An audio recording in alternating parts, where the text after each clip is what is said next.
Quem são as grandes personalidades negras da nossa história?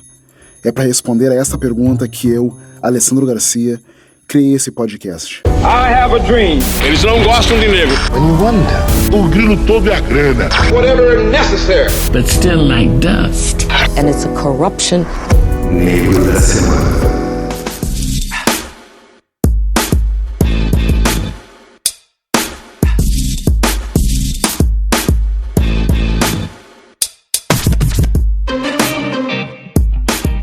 O Bradesco, assim como eu, acredita que a arte é capaz de transformar pessoas, crenças e a sociedade. Ser agente de transformação é um dos motivos do Negro da Semana existir. Por isso eu e o Bradesco estamos juntos no Bravos, uma celebração da música e da arte no Brasil. Com o Bravos, o Bradesco quer ser o parceiro do artista, o ajudando a transformar a sua arte em negócio. Bravos é Encontro Bradesco de Vozes Brasileiras, um projeto multimídia que marca um encontro mensal durante 12 meses entre os dois artistas negros de diferentes segmentos. O conteúdo é compartilhado sempre no dia 20 de cada mês no YouTube, Instagram e IGTV do Bradesco, além de poder ser ouvido aqui no Negro da Semana, é claro, no Spotify, em todas as plataformas de streaming de áudio. Em cada encontro uma conversa entre os artistas e eu. Bem-vindos ao Negro da Semana Bravos. Aproveite esse encontro com esses grandes realizadores.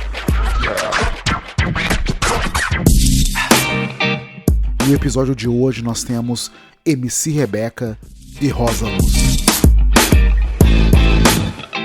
MC Rebeca é Rebeca Alves, nascida no Rio de Janeiro, que no seu primeiro ano de carreira no funk já acumula números e feitos impressionantes. Seu primeiro sucesso foi o presente que ganhou da também cantora Ludmilla, o funk Cai de Boca. Logo depois, Rebeca emendou com outro grande hit, Ao Som do 150. Em 2019, MC Rebeca concorreu em 3 categorias da premiação MTV Miau. Gravou com Anitta, Luísa Sonza e Lesha o clipe de Combate, que rapidamente alcançou o 1º lugar no iTunes no Brasil e o 4º lugar em Portugal. A música também serviu para alçar MC Rebeca, a primeira mulher negra brasileira a ocupar o 1º lugar nessa plataforma de streaming. A música Repara, lançada há mais ou menos 3 meses, bateu 1 milhão de views no YouTube em menos de 24 horas. E até o momento em que eu vi, já tem mais de 20 milhões de visualizações. Em setembro do ano passado, MC Rebeca fez uma turnê pelos Estados Unidos. Em novembro, uma turnê pela Europa. No carnaval, ainda deu show na Sapucaí, à frente das passistas do Salgueiro. E nós temos aqui também a presença de Rosa Luz, artista visual, criadora de conteúdo, ativista LGBTQI+, e rapper. Uma das revelações do novo cenário musical, Rosa é um nome frequente em festivais como Favela Sounds, Latinidades e Coma. Também já esteve nas telonas, com a participação em filmes como Chega de Fio Fio e Estamos Todos Aqui. Com suas performances, Rosa Luz discute gênero, classe, raça e suas intersecções por linguagens poéticas. Isso a fez já se apresentar em mais de 5 países e a trazer também muita reflexão através do canal do YouTube que leva o seu nome, em que apresenta e do qual é diretora e produtora, com foco em raça, classe e gênero. Primeiro do YouTube que traz conteúdos 100% produzidos por pessoas trans. Sejam muito bem-vindas, MC Rebeca e Rosa Luz, e muito obrigado por estarem aqui no Negro da Semana Bravos. Prazer é todo meu. Muito obrigada pelo convite. Obrigada também, tô muito feliz de estar aqui. Olha esse bonde, né, meu povo? Hoje vai ser massa. Obrigadão demais. Eu quero começar perguntando pra Rebeca. Rebeca, eu acho que tu fez algo bastante empoderador logo no início da tua carreira, já com a música Cai de Boca. Aí eu te pergunto, como é que tu vê a presença da mulher no funk, que é um ambiente tradicionalmente muito masculino? Olha, hoje a mulher ganha um protagonismo, né? Porque antigamente, quando tinha mulheres cantando Proibidão na época de Valesca, na época da Tati, tinha mulheres, mas eram poucas. Então, acredito que hoje o funk tem abrido muitas portas para meninas novas, assim como eu, que estão chegando agora. Então, eu fico muito feliz de estar representando muitas mulheres que ainda estão por vir. Maravilha, uma grande responsabilidade, né? Rosa, a gente tá falando aqui sobre empoderamento, sobre representatividade, e é algo que acho que é algo que tu conquistou bastante através da visibilidade que tu deu às trans, desde o teu canal no YouTube, em que tu abriu um diálogo franco e necessário, né, sobre transexualidade.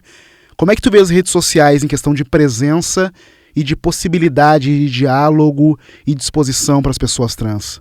Então, eu vejo a internet como um lugar de hackeamento mesmo, porque historicamente a gente nunca teve espaço nas mídias tradicionais para poder se expressar, e quando a gente pensa a televisão e o rádio, historicamente essas mídias tradicionais nos trataram sempre como objeto, né? Sempre como chacota, a presença e a figura da travesti sempre foi o homem vestido de mulher.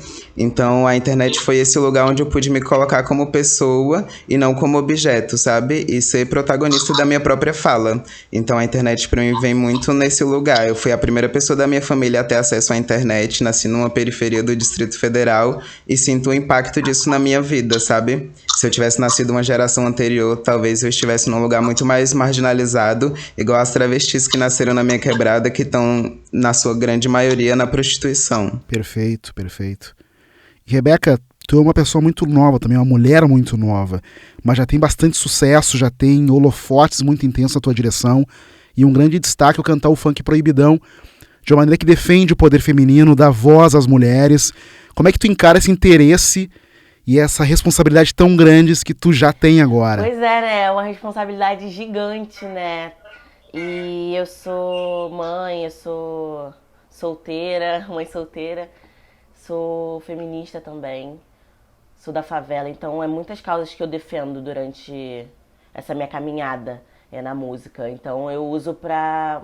É uma forma, né, de você militar de uma forma legal, não chata, porque as pessoas... elas podem interpretar de uma forma. Então eu acho que eu levo a diversão para outras pessoas, e eu transformo isso em dança e que as pessoas possam se divertir. Então não só a causa das pessoas que vêm da favela, que estão fazendo funk, mas também como mulheres negras. Também sou da causa LGBTQI+, pelo fato de ser bissexual, então acho que não é só cantar funk, é sim carregar outras causas e trazer para o mundo. Perfeito. Vocês duas, cheias de causas e cheias de arte, né? E tu, Rosa Luz, é uma artista muito polivalente, com arte muito intrínseca, assim, rapper, fotógrafa, youtuber, comunicadora, artista visual. O que tu busca na arte e por que tantas formas diferentes de tu se expressar? Então, essa é uma pergunta que eu ainda tô descobrindo o que eu busco na arte, mas basicamente foi um lugar que eu encontrei para poder me expressar. Eu lembro que quando eu era adolescente eu tinha muitas coisas que eu queria falar e não conseguia, e aí eu lembro de fazer uma pintura, por exemplo, e o impacto que isso teve na minha existência, sabe? Jogar tinta para fora. E desde então eu comecei a experimentar em todas as linguagens. Eu sinto que cada projeto pede uma linguagem específica, então por isso que eu tento não me limitar a nenhuma linguagem. Então tem assuntos que eu consigo dialogar através de uma pintura, mas tem outros assuntos que eu consigo dialogar através da música, por exemplo. A música foi um lugar onde eu pude me conectar com as pessoas da periferia, porque a gente sempre tem a questão de classe em comum, mas quando a gente pensa o gênero, são poucas as pessoas trans, né, nas ruas. Então, através da música, eu consegui dialogar, por exemplo, com os manos que não são trans da minha quebrada, sabe? Ou com pessoas que não necessariamente entendem de gênero, mas conseguem se comunicar comigo por conta da música, que é uma linguagem subjetiva, sabe? Então, a arte, pra mim, tá muito nesse lugar do autoconhecimento, da expressão, da resistência e também do diálogo. Que legal, são escolhas bem inteligentes também, de tu tentar impactar públicos diferentes através de mídias, de formatos de arte diferentes para chegar a muitas pessoas, né?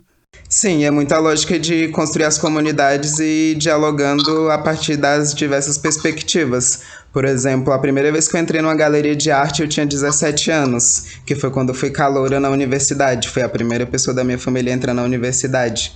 E quando minha arte está na galeria, eu sinto que é um público diferente que consome do que o público que tá na internet, por exemplo, me assistindo no canal, sabe? Então a ideia é justamente conversar com todos esses públicos e transcender um pouco as barreiras que são impostas pela fronteira mesmo, pelo território, sabe? Entendi. Perfeito. E, enfim, Rebeca, a música também é um instrumento maravilhoso para transcender barreiras, para chegar adiante, para chegar a muitas pessoas.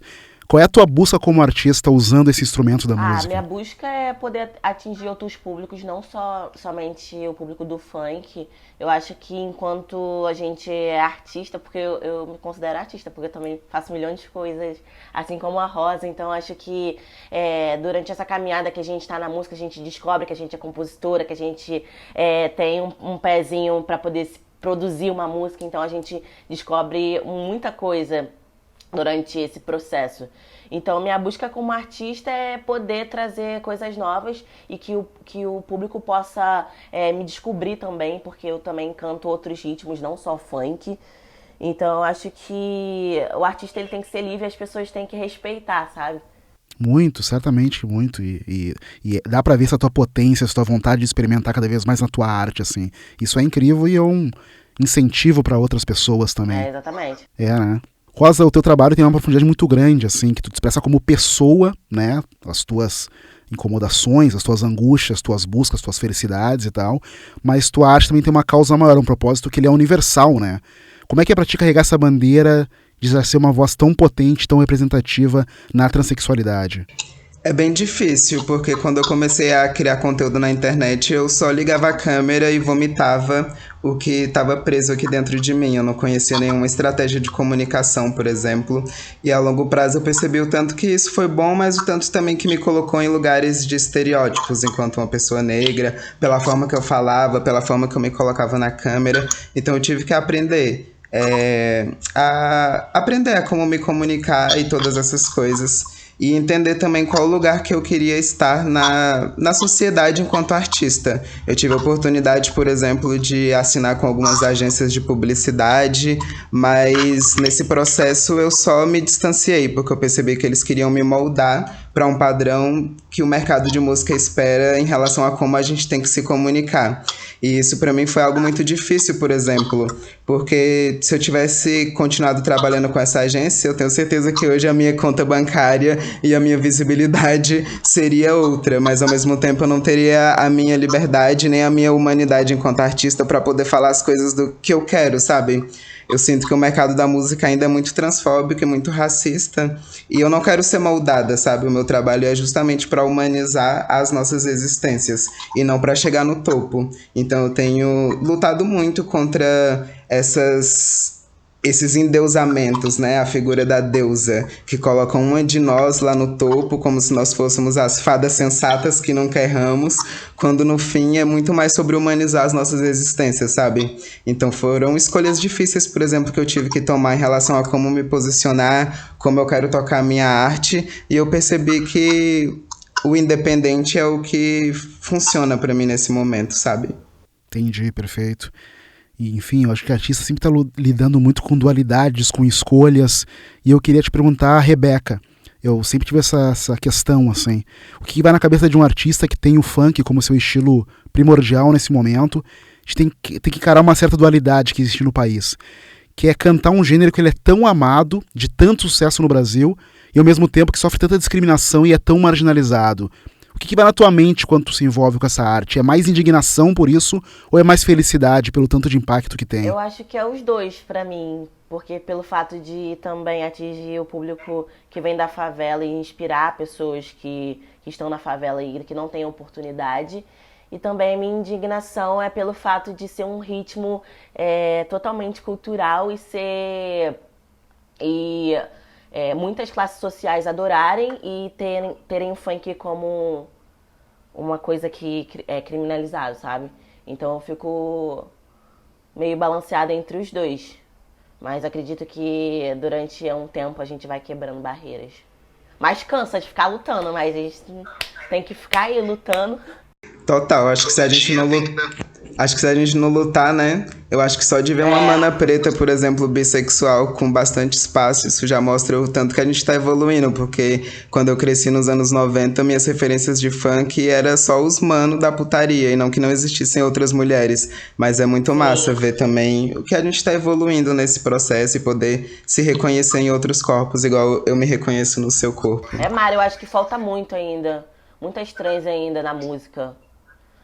Apesar de eu conhecer poucas, como Dani Bond, Raquel também.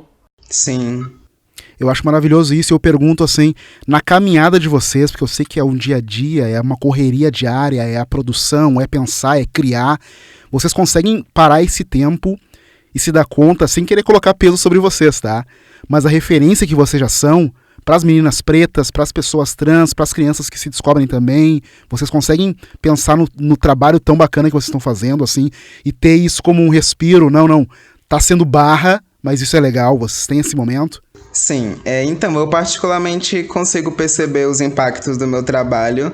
Eu acho que dá pra sentir os dois lados. Por exemplo, dependendo do conteúdo que eu gravo, eu recebo mensagens de se eu pudesse eu te matava agora, a pessoas que falam eu ia me matar, mas depois de ver seu vídeo eu mudei de ideia, sabe?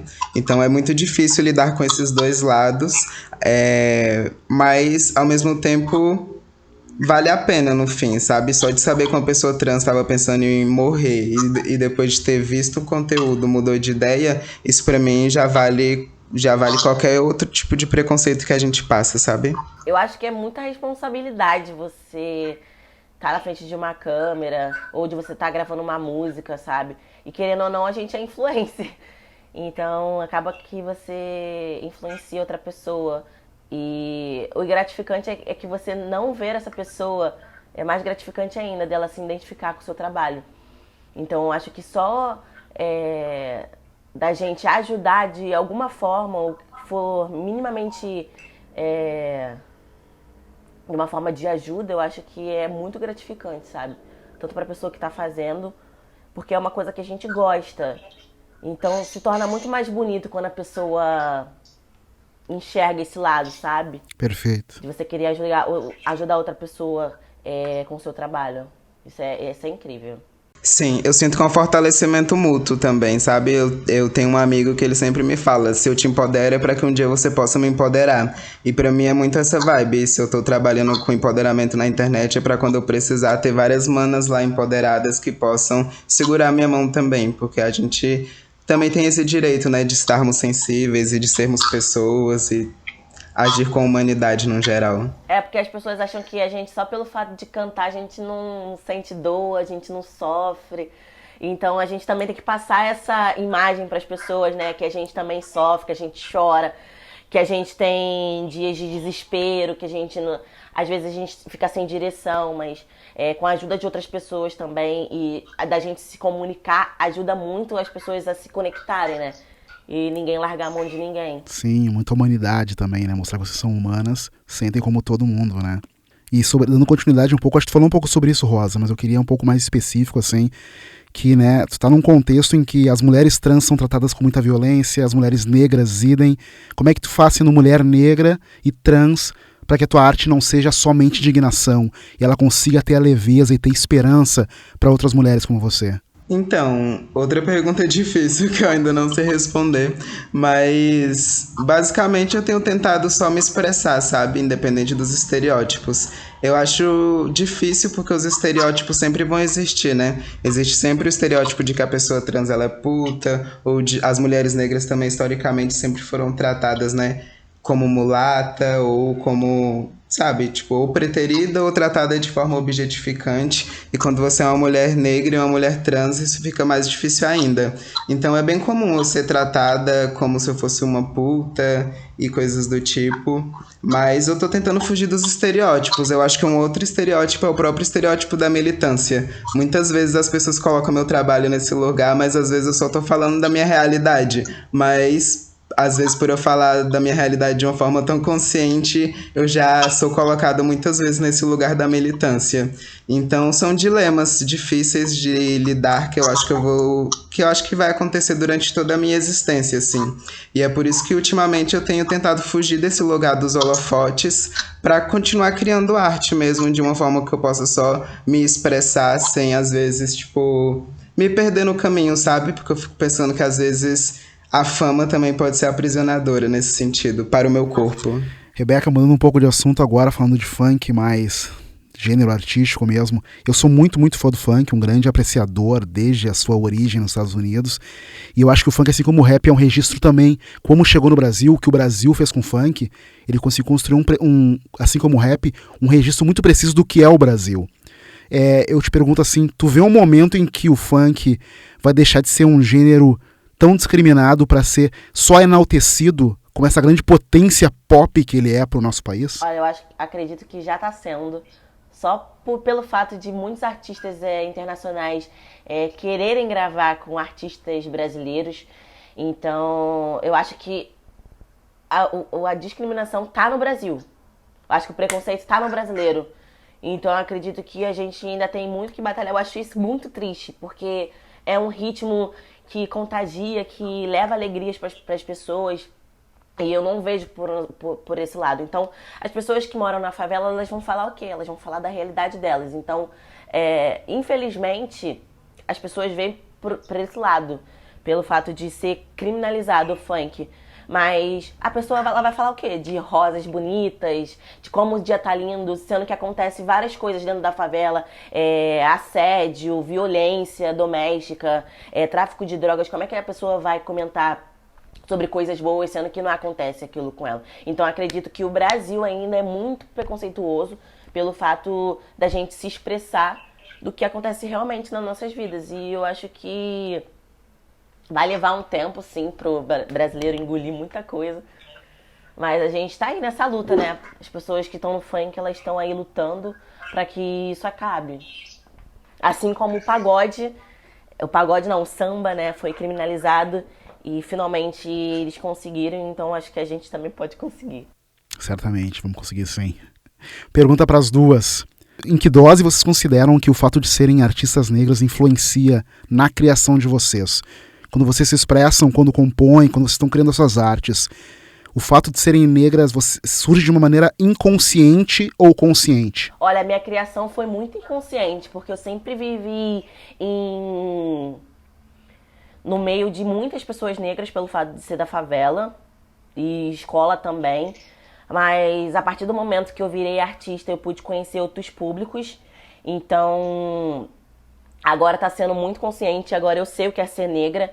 Eu sei que é ter limitações, porque não é em todos os lugares que a gente tem as portas abertas. Acredito que muita gente ainda nega pela cor, né, pelo preconceito, pelo racismo velado. Então acho que a gente tem que muito ainda que lutar.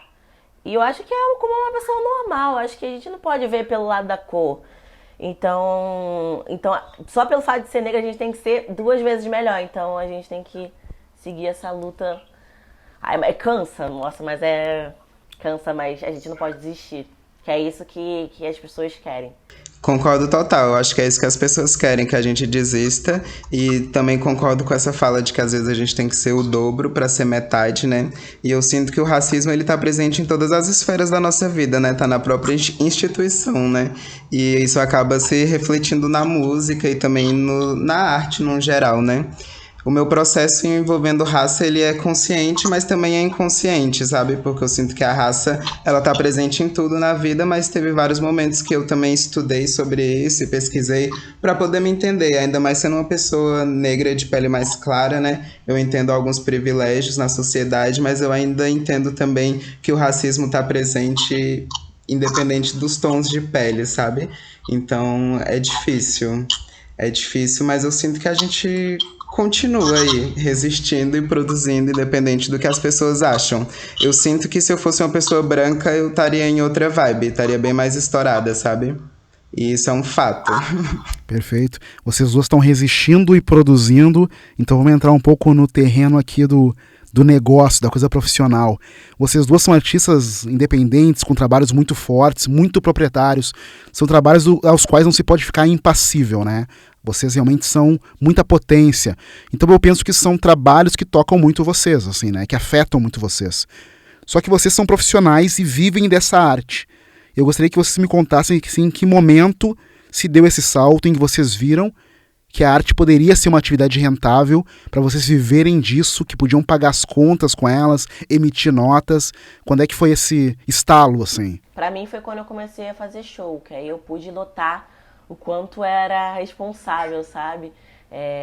E dentro do meio da música, você emprega várias pessoas. Então, tem várias famílias que dependem de mim para colocar comida na mesa. Então, ali eu pude notar o quanto é ser responsável, ter o comprometimento de não faltar, porque isso também gera custos. Então, pessoas dependem de eu estar trabalhando. Então, a gente não pode nunca parar. Nunca ficar doente também. Isso também conta bastante. Eu pude parar pra pensar quando eu comecei a fazer show realmente. E foram muitos shows. Pra mim foi uma jornada. Eu era uma pessoa acadêmica e quando eu me afirmei uma pessoa trans, eu comecei a passar por várias transfobias institucionais, que fez com que eu me afastasse da universidade e não conseguia mais nenhum tipo de trabalho e tal. E eu gostava muito de fazer vídeo, então eu decidi começar a editar vídeo pra poder me expressar e pensar ali uma possibilidade de fazer grana. A minha ideia era mostrar a minha arte como uma vitrine, sabe? Então usar da internet como uma vitrine para potencializar meus processos criativos. E aí, nesse processo, eu fui me profissionalizando, entendendo como funciona o mercado de criação de conteúdo. Demorou mais ou menos uns 2 anos, desde que eu comecei a criar o canal. Então, eu criei em 2016, comecei a fazer grana de fato em 2018, de conseguir pagar minhas contas mesmo e conseguir comprar minha comida, ajudar minha mãe também, que é uma pessoa com deficiência que, enfim, faço muitas coisas por ela. Um dos motivos de eu ter me mudado para São Paulo é justamente conseguir comprar um lote, sabe, na minha quebrada, voltar para minha terra e todas essas coisas. E o que me ajudou foi o profissionalismo. Nessa jornada, eu fiz 2 cursos que foram muito importantes, que foi o YouTube Next Up, que é um curso do YouTube para pessoas que têm entre 10 e 100 mil seguidores. E aí a gente teve uma semana de treinamento intensivo, de edição de vídeo, produção, pós-produção. E um outro curso também que marcou essa jornada foi o YouPix, foi o Creators Boost, na verdade, da YouPix, porque eles ensinam a gente a como falar com as marcas, como criar projetos, como potencializar mesmo isso que a gente já está criando na internet. Então foi muito importante porque eu aprendi a precificar o meu trabalho, entender quanto custa a minha hora. Se eu fico aqui 6 horas editando vídeo, quanto que eu gastei de energia, quanto que eu gastei de comida, sabe? Então foi importante para mim entender mesmo como funciona o mercado de criação de conteúdo para eu aprender a me posicionar nele. E aí é isso, tem sido uma jornada difícil, de altos e baixos. Acho que é por isso que eu digo que minha produção é malabares, porque a gente acaba atirando pra tudo que é lado, sabe? Ainda mais quando a gente não é hype, porque eu não me coloco nesse lugar de hype, sabe? Tenho certa visibilidade, mas não tô naquele lugar de conforto onde os convites chegam no meu e-mail, sabe? Mas, enfim, tem valido a pena porque pelo menos eu sou minha própria chefe nesse sentido de conseguir controlar todos os processos, entender realmente como tá acontecendo as negociações, e isso só veio com estudo mesmo. Acredito que todo mundo é capaz, mesmo não acreditando em meritocracia. Maravilha. E vocês duas já estão de boa com essa conjugação entre arte e negócio? Ou às vezes é meio dolorido? Eu quero expressar uma coisa, mas talvez isso não seja viavelmente comercial, ou isso não vai ter um impacto comercial interessante. Ou vocês anulam e fazem o que vocês querem em relação à arte? No momento eu não posso fazer o que eu quero mais. No começo era bem assim. Então a gente acaba tendo que ter muitas limitações pelo fato do preconceito. Então acho que eu quero atingir um outro lugar agora, eu quero atingir a televisão, então eu não posso falar proibidão mais. Então, quanto mais pessoas conhecerem meu trabalho, melhor. Então, comercialmente eu tenho tido várias barreiras, sabe? Porque eu sou uma pessoa que falo as coisas que eu penso, e isso é meio problemático, porque já não tem muito espaço, sabe, para mulheres trans no mundo da música, no mercado de criação, etc.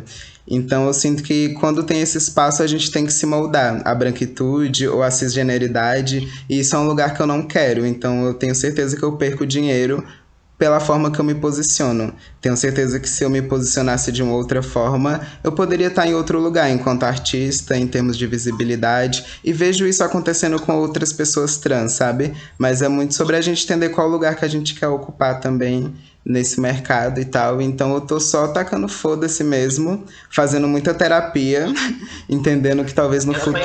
Não é? Terapia é importante pra todo mundo e, tipo, mudou minha vida nesse sentido também, porque eu percebi que eu não preciso me moldar, sabe? Pra conseguir dinheiro. Então eu tô na meta de continuar expressando a minha arte. Se eu tiver que encontrar outras formas de conseguir dinheiro, eu vou fazer. De que maneira tu acha que gostariam de te moldar, Rosa? Como é que é essa outra maneira que gostariam que tu se comportasse? Eu acho que as pessoas, às vezes, acho que o mercado quer que eu me comporte de uma forma que seja menos eu, digamos assim. Não sei nem dizer, não sei nem explicar exatamente, sabe? Mas existem códigos de conduta no mercado de como você tem que se comportar, como você tem que falar, como você tem que agir, todas essas coisas, sabe? E são vários estereótipos também. Por exemplo, acabei de falar de maconha. Se eu quisesse chegar em um outro lugar da minha carreira, eu teria que parar de falar sobre isso, por exemplo, sabe? Ou falar de uma outra forma que não é a forma que eu quero falar, sabe? Então são muito... É difícil. Eu sinto que sempre tem uma pessoa trans mais comercial, no caso. Agora entendi o que tá falando. Mas enfim, sendo quem vocês são, fazendo as concessões que vocês têm que fazer, é óbvio que vocês estão conseguindo uma ascensão. Eu fico muito feliz por vocês, feliz de ter vocês aqui. E aí eu pergunto pra vocês como é que vocês veem esse convite também, de terem sido convidadas para esse projeto do Bradesco Bravos, que é um projeto de um grande banco, né, que a gente tá junto aqui. O que vocês acharam do convite? O que vocês estão achando desse projeto? Eu tô achando o máximo, porque serve também para as pessoas conhecerem nosso trabalho e para as pessoas entenderem que a gente também é capaz. Então eu fico muito feliz pelo fato também de ser cliente Bradesco e eles me fazerem esse convite. E eu acho muito importante vocês abrirem essas pautas, porque as pessoas, às vezes, na maioria das vezes, elas não se sentem representadas por não aparecerem em televisões e outras coisas também. Então acho que é muito importante esse movimento que vocês estão fazendo. E eu fico muito feliz de fazer parte dessa história. Eu também gostei muito quando eu recebi o convite, fiquei muito feliz, porque o Bradesco é uma marca que tem um cuidado quando a gente pensa cocriação. Então é uma das poucas marcas onde eu não me senti violentada nesse processo de ser contratada, sabe? E de criar um trabalho junto, porque às vezes a violência vem do próprio contratante e a gente tem que apenas se silenciar, porque, né, a gente tem que pagar os boletos. E eu sinto que com o Bradesco eu tenho mais abertura para poder falar, para poder me expressar sem ser estereotipada e para poder realmente criar sem ser usada mesmo, sabe? Porque nessa onda de pink money, de black money, das marcas perceberem que nossos corpos também podem ser consumidoras, eu percebo que muitas vezes nos contratam apenas com foco na nossa imagem, saca? E quando eu penso no Bradesco, eu penso de outra maneira, sabe? A primeira vez que eles me contrataram foi para fazer a cobertura do festival Art Rio, por exemplo, que é um festival de artes visuais no Rio de Janeiro. E eu amei, porque eu sou muito mais do que uma pessoa negra, muito mais do que uma pessoa trans. Então eu fiquei feliz, por exemplo, de estar fazendo apenas a cobertura de um festival de arte, sem ter que necessariamente estar pautando gênero ou estar pautando raça, sabe? E enfim, mesmo esse projeto Bravo, sendo um projeto focado em pessoas negras, eu sinto que toda a construção, todo o planejamento foi muito cuidadoso e tal, e isso é muito importante, acho que faz toda a diferença.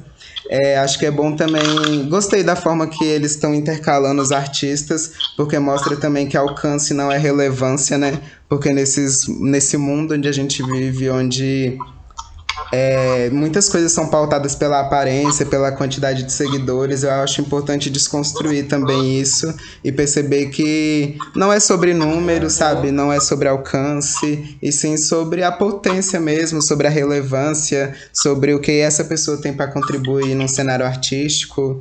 E então tô bem feliz e esse convite vai mudar minha vida também. Que legal, maravilha demais. Agora eu quero saber de vocês duas sobre trabalhos futuros. O que a MC Rebeca e a Rosa Luz pretendem realizar daqui pra frente? Eu tô pensando no meu projeto, que é o meu DVD, que eu sempre sonhei em fazer. E eu consegui, graças a Deus. E tendo um pouco tempo de carreira, né? Vou fazer 2 anos esse ano, então é muito pouco tempo. Mas eu tô muito feliz de poder mostrar o meu trabalho e também de mostrar pro mundo, né, que eu sou capaz também de fazer um show grande e com uma estrutura muito boa. Então, esse é o meu próximo passo. Já tô animada pra ver esse ao vivo, viu? Aquelas. Ai, que mara! Tá convidados. Arrasou. Estão convidados. Quero vocês lá. Então, meus planos enquanto artista é continuar produzindo vídeo na internet sem muitas pretensões, apenas dialogando com as pessoas. Atualmente tenho produzido o PG das Travas, que é o programa da travesti brasileira, onde a gente traz sempre uma travesti convidada e, enfim, esse projeto vai rolar aí pelos próximos meses. Tenho pintado também, então talvez no futuro tenha algumas exposições de arte com foco na pintura, na fotografia e nas artes visuais. E também tenho produzido algumas músicas. Tem 2 sons para lançar que já estão gravados. É mais o corre mesmo de me agenciar, né? Porque a gente faz tudo aqui de forma independente e tal. Mas vai ser lançado, ele já tá em processo de ser mixado, masterizado. Eu ia gravar um clipe, mas com a pandemia, né, com o corona, acabou que eu tô meio limitada, Fala esse negócio. presa em casa. Então eu tô tentando entender também quais são as demandas do mercado, como eu posso ressignificar minha arte e continuar criando nos próximos dias. Mas a meta é só não parar de produzir. Pois é, a gente tem que ficar sempre fazendo coisas, porque não aguento mais ficar em casa, gente. Vocês também estão assim? Pega esse momento pra ficar criando aí agora, né? Só inventando pra quando tudo isso passar. Espero que seja em breve. Eu quero muito agradecer a presença de vocês duas aqui. Obrigado demais por estarem junto comigo, com o Bradesco, e por contar sobre a arte de vocês pra todo mundo que tá ouvindo. Isso é muito legal, muito bacana mesmo. Muito obrigado, Rebeca e Rosa Luz, por estarem juntos aqui no Negro da Semana Bravos. Muito obrigada a vocês pelo convite. Vim com Deus. Muito obrigada, gente. Adorei essa conversa com vocês. Maravilha, obrigado demais. Valeu por estarem juntas.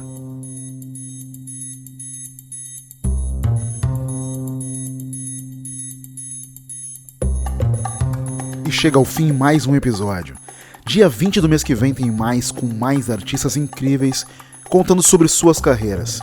Segue acompanhando aí, seguindo o Bradesco nas redes sociais e siga também @Negro da Semana. A gente tá no Instagram, no Twitter e no Facebook. E siga também @Ale Garcia. A gente também tá no YouTube, assina lá em youtube.com/Negro da Semana. Meu nome é Ale Garcia. Muito obrigado por ter estado junto comigo e até a próxima.